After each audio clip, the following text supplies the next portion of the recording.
Hi, AJ Hartley here, novelist, Shakespeare professor, fan of lots of things, but I'm going to talk about writing today. I am, by the time this goes up, I'll probably be in Jacksonville, Florida at the Shakespeare Association of America conference where I'm promoting my new book, Burning Shakespeare, time travel comic fantasy thing. I've had a number of questions in the last few months about how I actually write. And I did a piece on the construction of this book. I did a video about Burning Shakespeare. But I didn't get into the sort of the nitty gritty about the actual writing process because I was mostly focused on the fact that this book took so long to produce. So I wanted to talk not specifically about this book, but about writing in general. And let me start by saying I'm going to talk about what works for me. There is no one correct way to write a novel, and different things work for different people. And the only thing I would say is if you're a writer and you say, well, this is the way I prefer to do it, make sure that that is actually a good way for you.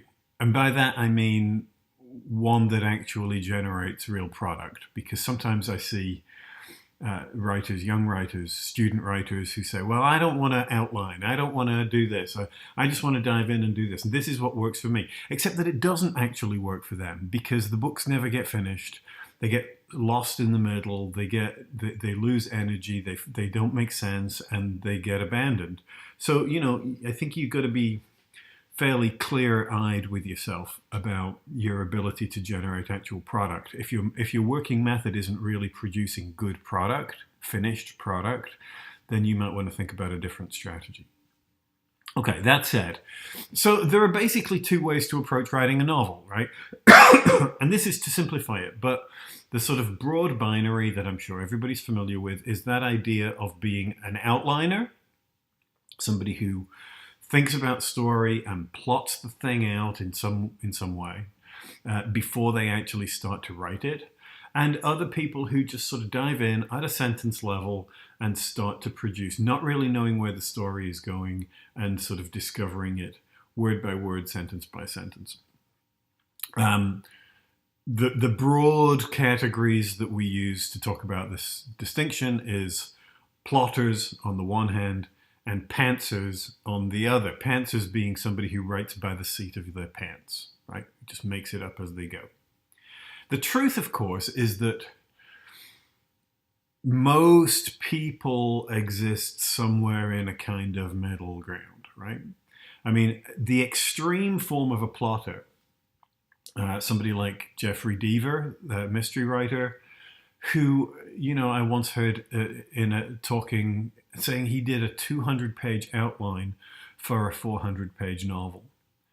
Now that's because of the kind of books that he's writing, very forensic, very detail-oriented, and he's plotting out, he knows who the characters are, and he's plotting out with meticulous precision the way that the plot works in that story. Because the plot becomes like a machine with loads and loads of little cogs and springs and dials and all the rest of it. And the whole thing has to fit together perfectly.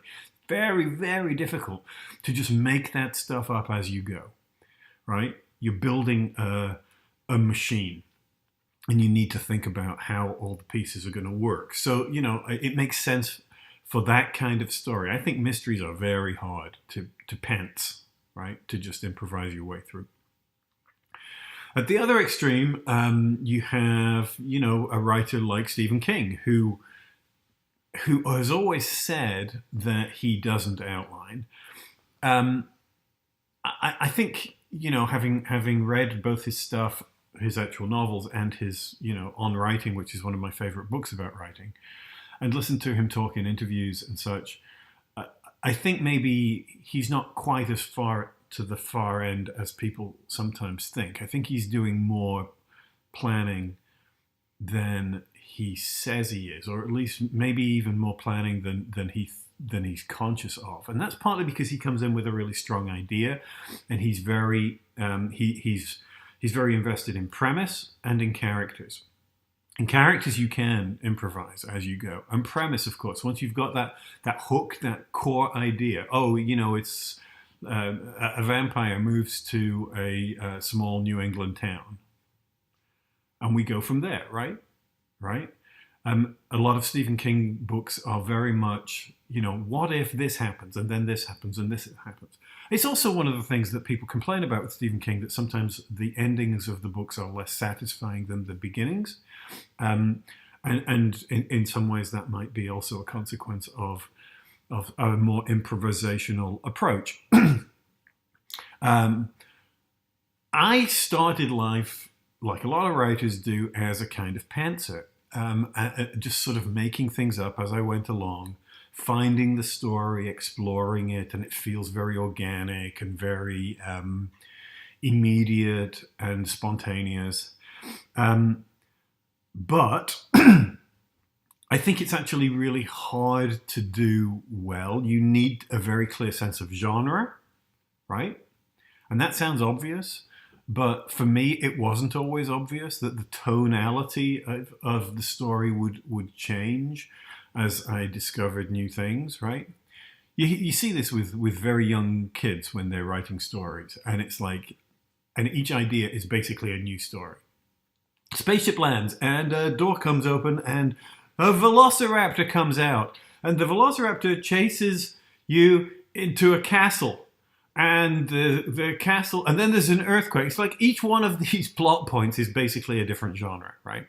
And I think that's a peril when you're simply improvising your story as you go along, especially if it takes you a long time to produce. I think that happens less if you write fast, which is one of the reasons that I try to write quickly to get that, at least to get the first draft done. But, I don't know what my story is about. Even when I plot it, right? I don't really know what the story is about until the second draft. So I think it's hard to to just sort of meander your way through and produce something which is tonally and in terms of genre completely consistent, coherent, and works, right? I think you have to. You probably have to have a strong idea about where you're going, even if you're not entirely, if you haven't articulated it to yourself, for a pantser to work effectively. And then you have to be an absolutely brutal self-editor, and that's something that I was never that good at beginning, because I would write the book. I'd spent a long time writing the book, and then I was too invested in what I'd produced to be able to go back and say, okay, this entire storyline doesn't belong here. It doesn't work. It doesn't fit the larger narrative. I need to get rid of it. Because when you've spent a long time writing something, it's very hard to simply then pull stuff out and throw it away. Incidentally, never throw anything away, right? One of the things I always do when I'm editing is I create another document called outtakes. And then I'll simply remove anything that I don't think is working and put it in this other document. And that makes it a lot easier, right? Because I still have it, and maybe I'll use it, it'll come back into this narrative at some point. Maybe I'll use it in another book. Maybe I won't touch it at all. But the idea that I still have it, I haven't thrown it away, means I'm worried less about wasted work, right? Anyway, so back to the first draft. So it took me a long time to get published, right? I wrote for 20 years. Literally, I wrote for 20 years before I published my first novel in 2005. And in those days, of course, there was no such thing as self-publishing. So you had to get a big house to buy into what you were doing, or, a conventional publisher. You had to get a conventional publisher. So I wrote a lot of novels that I couldn't sell. 8, to be accurate. And some of that was about, the moment in the market, and some of it was other matters of taste and what have you. But also I think some of those books were just not that good. And one of the reasons that they weren't that good is because they didn't always know what they were, and they were sort of meandering. They weren't structurally tight. They weren't generically unified. And that's because I was making them up as I went along and couldn't then get enough distance from them to see the issue. So I became more of a plotter. I say more of a plotter because it's still a very loose kind of approach that I take. What I do is I will, once I have the beginnings of a story, the premise, the hook or a character or whatever, and then I'll I'll let that sort of percolate for a little bit. And then I think, yeah, I might have something here. And I'll sit down and I will start to create an outline document. And that outline will usually take the form, it may start out as bullet points, but at some point it's going to turn into actual writing, actual narrative, almost like a short story.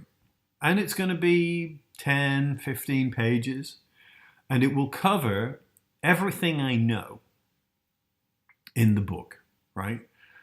Where the story starts, where the story finishes, and at least some of the stuff in the middle, right? If you think about story in 3-act terms, as the movie industry tends to,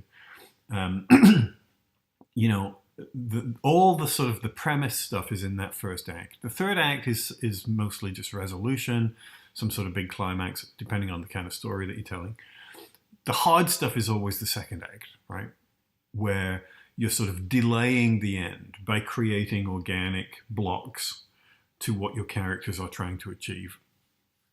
And that's one way of thinking about it. So when I'm working with a 10, 15 page outline, it's much easier to step back from that and say, okay, where are my act breaks? Because for me, that helps me to structure the larger story, right? And to say, okay, if the main story is about, you know, my character is an actor in a sort of Renaissance-y medieval world, and he gets caught up with, he's in trouble with the law. He sort of joins up with a group of adventurer rebel types, and they are given a mission, which involves a journey to another land, and they have to solve a particular problem because the land is being attacked, and they have to sort of figure out what's going on and survive the experience, right? So when I think about the story in those terms, I can see, I can start to see that this is act of will, by the way. And I can say, okay, so the story really doesn't kick off until they get to the other place, to the other land, find out their mission and find out what it is that's going on and what they have to decipher. So I need to get there fairly quickly, right? So all the sort of initial character establishment, his trouble with the law, his connection with the adventurers, that's got to happen fast, right? Because if you're reading a book, you don't want to be 100 pages in and not know what the story is. You don't want to sort of be taking ages over getting a sense of what's the real meat of the narrative and what is the character trying to do, right? Stories, especially genre fiction, it's often about agency. It's about what your main character is trying to do. If your main character is passive and doesn't have anything specific in mind, then the story is going to feel flat and meandering and not very compelling and interesting. It needs an engine, and that engine is frequently the desire of the character. So, you know, I think, so I can, in that 15-page version, it's easy for me to see, does this story structurally look like it's going to work? Now, because it's only 15 pages, there's still tons and tons and tons for me to discover along the way. So, you know, sometimes people say, oh, plotting isn't organic. It's not. That's bollocks. That's bollocks. That's just the usual mystification of the authorship process by people who are trying to claim a kind of higher authority over other people. It's nonsense. It's nonsense. Certain kinds of stories have to be structured, have to be plotted out, and you have to think this stuff through. And otherwise, you finish up with this sort of baggy monster, right? So anyway, so for me, yeah, this is how I start. So I begin with that outline. The outline, you know, I obviously it didn't take long to write 15 pages. So I'll take a week or so over that outline and then set it aside. Give me a chance to think about it. Um, and if the book is not already under contract, I might show it to a couple of people, including my agent, to see if they spot any immediate concerns or problems, which I need to process before going any further, right? One of the great things about doing an outline is that you can head off certain difficulties before you have committed a huge amount of time and work to it, right? And this is one of the things that I would always recommend to writers, because I deal with students all the time who write hundreds of pages and then find that they're stuck, or they realize a fundamental problem with the book, or they talk to an agent or an editor and the agent says, yeah, there's no way you can sell this kind of story in this market at this moment, or you can't write this kind of character convincingly, or you've made a mistake about how you think this thing works, and now you're going to have to redo the whole thing or abandon it, right? So the outline gives you a chance to sort of see those macro concerns and deal with them before committing to the writing. Once the writing starts, you're shooting for, depending on the kind of novel that you're writing, word counts vary a little bit according to most sort of genre groups, but you're shooting for roughly 90,000 words or thereabouts. Novels are, I think a little bit shorter than they used to be. I used to shoot for 100,000. So for a first draft, because I know that when I'm doing editing, I'm going to come up with new ideas and get excited about new things and new ways of themes and things that I hadn't realized were important, I'm going to spot later on, and I'm going to want to weave those in. And that frequently is going to add to the manuscript. So for me, I'm going to shoot for a first draft of about 80,000 words, right? Now, depending on my work schedule, depending on how much time I have, I tend to the way I work is I tend to clear my desk of everything else, and I'm just going to focus on this. Now, there may be other things that I have to do as well, but I'm going to focus on this one project at a time. And, I usually think that if I have a sense of where the story is going, I will write about 3,000 words a morning. About 12 pages. This is first draft, so they don't necessarily need to be great words, but the way that I function is I'm not going to sort of stop and second guess and edit as I go. I'm going to keep moving forward. I have my story in mind. I'm going to write it. I'm going to keep going. I will take weekends off most of the time, and often because of my teaching schedule, I can only write maybe 3 days a week.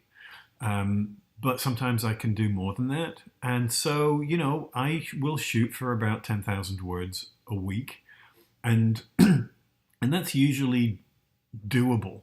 I mean, I've done as much as 20,000 words in a weekend. As I say, I don't normally write on weekends, but if my family's away or something and I have dedicated the time to work, then maybe I will. So, you can obviously write a lot. But the more you write, the more there's going to be a kind of a reduction of quality. I think that's inevitable. I've seen people saying, well, I can do 10,000 words a day. And I'm like, yeah, but why would you? What's the point? Also, most of those times, those people are lying. A lot of people who, are constantly sort of trying to sell how you can buy my book about writing 10,000 words a day, and you'll be able to do it. And you think, oh, okay, so let me look at your output. You published your first novel 5 years ago. You're doing 10,000 words a day, so why do you only have 3 books? Because that doesn't work. It's nonsense. But the bigger question is, why would you bother? What's the point? You're not a production line. You're not a conveyor belt. So I think, you set attainable targets. I can do 3,000 words a day because I've been doing this for nearly 40 years at this point. And I know what I can do. And I have enough of a facility with language that I can sort of pump out consistent, coherent sentences and build paragraphs and keep going. As I said, this is only first draft, so I'm not saying, oh, this is all gold. No, of course not. It's going to require a lot of work. But I know that I can produce at that rate. But if you're starting out, maybe you can only do 500 words a day. That's a perfectly reasonable target. I think, that's something that you can do. But I do think that targets are useful. I think that because you want, an unfinished book is a nothing. It's not a product that you can do anything with. You can take from it, you can pillage it and use it in other stuff. But it's not anything that you can really use. You need to finish, and a lot of beginning writers never finish. They struggle, they wallow, they agonize about writer's block, blah, blah, blah. It's your job to finish the damn book. So finish it, right? And if that means setting targets and putting yourself on a schedule, then you should do it. And if you can't do that maybe, life gets in the way. I get that. That's fine. If you find temperamentally you can't do it, you don't have the interest or the gumption or whatever to keep writing, then maybe you're not supposed to be a writer. Not everybody is a writer. That's okay. If you think you are a writer, then I think you should be passionate about writing. If all you want is a finished product, if all you want is a complete novel or, book signings and seeing your name in lights, then you're in the wrong line of work.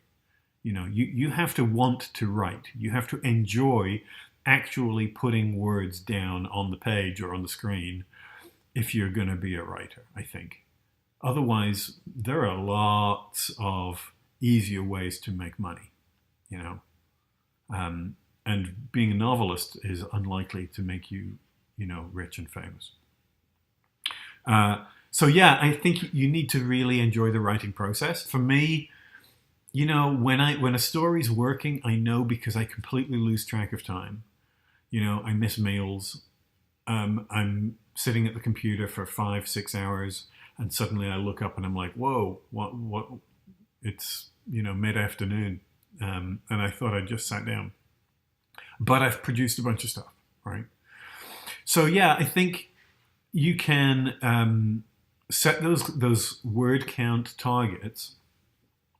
Now, if you get up one day and think, I got nothing, I don't know I don't know, and you sit at the computer and you're trying to sort of pound out your 1,000 words or whatever it is, and it's garbage and you don't know where the story's going, then stop. I'm not suggesting some sort of Puritan work ethic where you must produce your 1,000 words a day regardless. No. If you've got nothing, then accept that you've got nothing and leave it. This is one of the reasons that I actually like to only write 3 days a week. Because when I write 5 days a week, I'm not as productive as I thought I would be. I've had times when I've had a semester off from teaching and thought I would get tons of writing done. And I don't. I get about the same amount done. And that's because for me, in order to write efficiently, I need to have time to process what I'm already doing and what's coming next. And that means taking a little time away from it, So I can write really effectively on a Monday, but on the Tuesday, I might do nothing at all. I mean, on this book, I'm going to do other things, obviously, but yeah. Anyway, so if I can keep to in my case, 2,500, 3,000 words, 10,000 a day, 10,000 words a week, maybe 12, then, I can have a first draft in 7 weeks, something like that. And that for me is really good, right? Because I think there's real value to writing that first draft quickly. Now, the editorial process is going to be long and slow. And if you're working with a traditional publisher, it's really slow. When I finish that first draft, I'm going to do a complete edit of my own and then a proofing of my own before it goes to the publisher. And then that process is going to start all over again. And it's going to take about 18 months, usually. So you're going to have a lot of time to polish and revise and refine, right? And improve the book, you know? So I think there's value to getting out that first draft in the sort of heat of passion before you lose interest. And this is, again, one of the things that my students struggle with all the time, is that frequently they lose interest. They start seeing other things that they want to write. They get new ideas that don't fit the current story, and they start to resent the book that they're writing. All of that goes away if you can write the book fast. You know, I don't know if it's being an academic or what it is, but I think my attention span actually works in like semester blocks. I find it very difficult to sustain real focus on anything for more than about 3 months. So that's good, because I can do a book in 3 months, you know. And I have done multiple books in a year in the past. I don't tend to do that so much anymore, but I have done. And it's okay, because I'm excited about it. It's like working on a production, you know. It's a stage production when you're in rehearsal for, I don't know, 2 months, and you start doing table work, and then you're doing blocking and scene work, and you're in tech, and each stage of the process is a different thing, but you're excited about it, and then you never want to think about it again. And that's how I feel about the books, you know. So the great thing about getting that first draft done quickly is that you stay excited, you stay focused, you know what it is that you're shooting for, you get it done quickly, and then you stop and you put it away. And how long you put it away for is up to you, and depending on, whether it's under contract, or if there are sort of external pressures for you to get things turned around quickly for whatever reason. But, for me, I like to then put it aside and not look at it at all for a couple of weeks, because when you come back to it, you want to read it as if it was written by somebody else, And one of the advantages of writing fast is that you don't retain everything that you did, which is also really useful, right? You get the story out, and then it fades in your own memory. Of course, I'm getting old, so it fades faster than I might like. And you put it aside, and when you come back to it, you can read it like it's a book that you just picked up off a shelf, written by somebody else. And you get invested in the story, and you can see immediately, because you're responding as a reader and not as the creator, you can see where the problems are. You can see where it's working well, where it's exciting, or it's fun, or it's whatever it is that you're going for. And you can see where it's not. And you flag those moments, you read the whole thing, and then you come in and you do the big hole-filling edits, This this part of the story doesn't make sense. This character doesn't work, for whatever reason. We go in and we change those things. We fill the plot holes. You make it coherent, and then you start again. And what I like to do, when I think that I have something, I'll then go back to the beginning and read it aloud to myself. And aloud is important. I like to be able to hear the words, because, novels are not just stories. They're about, the medium is the language, and I don't think writers pay enough attention to the actual words, right? I'm a genre guy, of course, but I'm also a Shakespeare professor, and I also read, literary fiction, whatever the hell that is. And I always think that you should aspire to be a good storyteller should be absolutely in control of his or her medium, and be alert to the nuances and subtleties of language. That you're not just pounding out plot points. I hate those kind of books, right? I hate those sort of thrillers and things where it's just twist, twist, twist, plot, plot, plot, plot. Who cares? Who cares? If I'm not excited about the characters, I'm not excited about what's happening on a sentence level. If I don't find myself enjoying the writing, I'm not going to read it.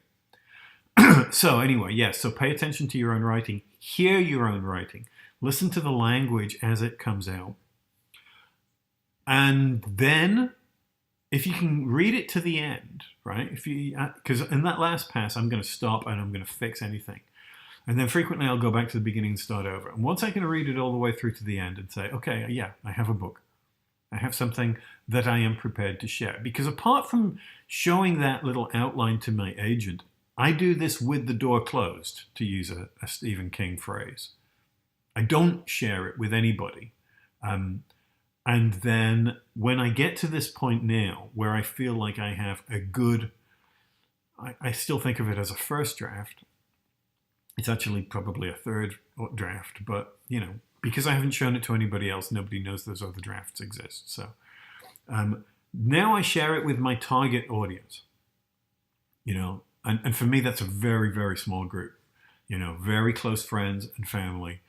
And other writers and people whose opinions I want. I think, again, Stephen King says most writers have an ideal reader in mind. A person for whom their books are directed. You share your book with that person and see how they respond to it, and then you can open the door. Or open the door a little wider and start sharing it with other people. Of course, for me, that means then sending it to my agent, and my agent is then going to sort of package it in ways to start sending it out into the world to see if a publisher is interested, or if if nobody is excited about it or whatever, then I'm gonna think about what alternatives I might approach. New York as a publishing institution, it seems, is sort of in a state of permanent meltdown at the moment, and becoming, in some ways, less and less relevant. And I think, there's going to be more and more traditionally published authors moving into self-publishing or very small presses. So we shall see. But anyway, yeah, so this is the basic process. And as I said, once a traditional publisher has the book, it's then going to go through a developmental edit and copy edits and proofs and all the rest of it, all of which is going to take at least a year, right? While they are building things like cover art and sending it out for blurbs and all the rest of it, you're going to be going back to the book, now working with an editor collaboratively, and the editor hopefully knows what they're doing and is trained to sort of understand story and to understand audience and to say and to help you make the book even better than it was when they bought it, right? Now, it's become conventional wisdom that publishers don't edit in the ways that they used to, because they're under a huge amount of pressure to produce lots and lots of content, and editors are all massively overworked. So frequently they're not buying books unless the book is pretty much camera ready. In other words, basically ready to go out. So the days of the extensive developmental edit from where you get pages and pages of notes and big structural thing, this character doesn't work, get rid of them. This episode that you have on page 47 should be on page 200. Those kind of things. It's becoming less common because if the editor thinks the book requires that kind of work, they're probably not going to buy it in the first place. So anyway, so that's my writing process. And hopefully by the end of it, you have something that you're proud of. If you're like me, the moment the book comes out, you kind of forget about it and move on to the next thing. That's also the nature of the beast. But maybe I'll stop there because there's lots more to say about all kinds of things connected to the industry and to writing in terms of publishing and so on. But in terms of the generation, particularly of that first draft, maybe that's enough for now. And I will leave it at that and go from there. So yeah, check out my books on my website, ajhartley.net.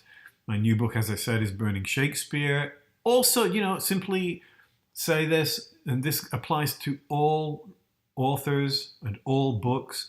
If you read something by somebody and you enjoy it, please post a review on Amazon or wherever you bought the book, or any other sites. You know, if the book is eligible for awards or something, and you can nominate a lot. There are a lot of awards that are um, that are driven entirely by reader response. You know, please participate in things like that. I don't think the general public realizes just how much power they have. Things like the number and quality of reviews have a huge effect on how visible a book is on a site like Amazon, because it affects their algorithm. So if you read this or any book by me or anybody else and you like it, please review it, and support the authors who you like. That's all. All right, thanks. I will talk to you soon. Cheers. Bye.